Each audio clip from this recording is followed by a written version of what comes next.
गांव के अंदर घुसते ही एक छोटा सा मिट्टी का घर था जहां सावित्री देवी अपने बेटे बहू और पोते के साथ रहती थीं। सावित्री देवी का जीवन संघर्षों से भरा रहा था। पति के गुजरने के बाद उन्होंने खेतों में काम करके अपने बेटे अर्जुन को पढ़ाया, पाल पोस कर बड़ा किया और अच्छे घर में विवाह भी किया। बहू का नाम था किरण। सुंदर, पढ़ी लिखी, पर स्वभाव में कुछ रूखापन था। शुरुआत में किरण ने सास को सम्मान दिया, पर जैसे जैसे समय बीता उसकी आदतें बदलने लगीं। उसे लगता कि सास का हर हस्तक्षेप उसकी स्वतंत्रता में बाधा है। अर्जुन दिन भर शहर की फैक्ट्री में काम करता और शाम को थका हारा घर लौटता। माँ कुछ कहती तो वो कहता, माँ तुम बहू को समझो, अब समय बदल गया है। सावित्री देवी चुप रह जाती, आंसू पी जाती। क्या माँ तुम्हें हर चीज में टांग अड़ानी होती है? ये सब पुराने जमाने के ढंग अब अब नहीं चलते। तुम अपने कमरे में ही रहो। किरण ने एक दिन खाना बनाते हुए कहा। सावित्री देवी ने धीमे से पूछा, बेटी बस इतना बता दो कि दाल में नमक कितना डाला जाए। तुमसे पूछा किसने? किरण चीख उठी। छोटा पोता राघव सब देख रहा था। वो दौड़कर दादी के पास आया और उनका हाथ पकड़ लिया। दादी आप मेरे साथ चलो, मैं आपकी मदद करूंगा। दादी की आंखें नम थी, पर वे मुस्कुरा दी। एक दिन तेज बारिश हो रही थी, घर में बिजली नहीं थी, छत से पानी टपक रहा था। सावित्री देवी ने बहू से कहा, छोटे कमरे की छत ठीक नहीं है, बच्चा भीग जाएगा, चलो कुछ कर लेते हैं। किरण को गुस्सा आ गया। बस बहुत हो गया, अब तुम सिखाओगी मुझे कैसे रहना है। अर्जुन के लौटते ही बात करूंगी।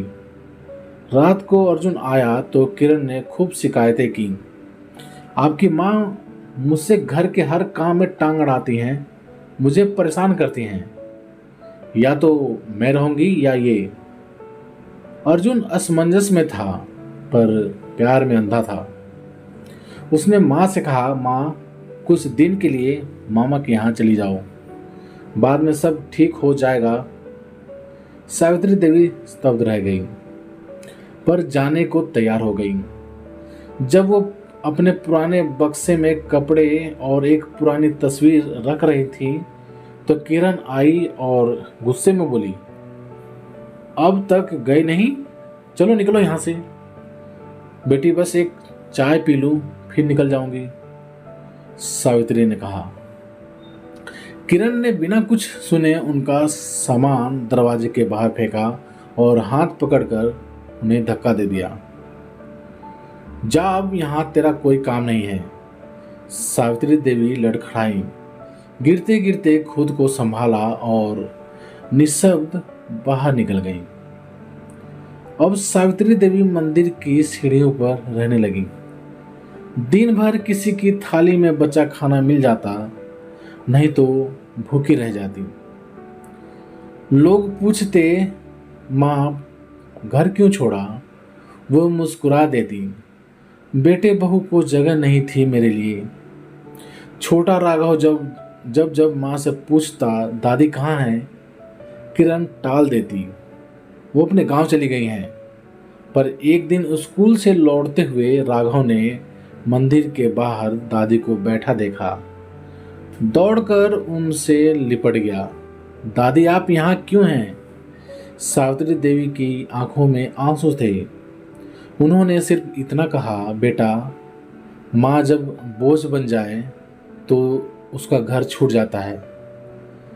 राघव ने घर आकर माँ से सवाल पूछे। उस मासूम की आंखों में जो आग थी वो किरण के भीतर उतर गई। उसने अर्जुन से सब बताया और दोनों मंदिर पहुंचे, लेकिन अब बहुत देर हो चुकी थी। मंदिर के पुजारी ने कहा वो कल रात बहुत ठंड में थी और चुपचाप चली गई, लेकिन जाते जाते उन्होंने बस इतना कहा, मेरे बेटे को माफ कर देना। दोस्तों, एक माँ जिसने अपनी औलाद को सब कुछ दिया, अंत में उसे ही घर से निकाल दिया गया।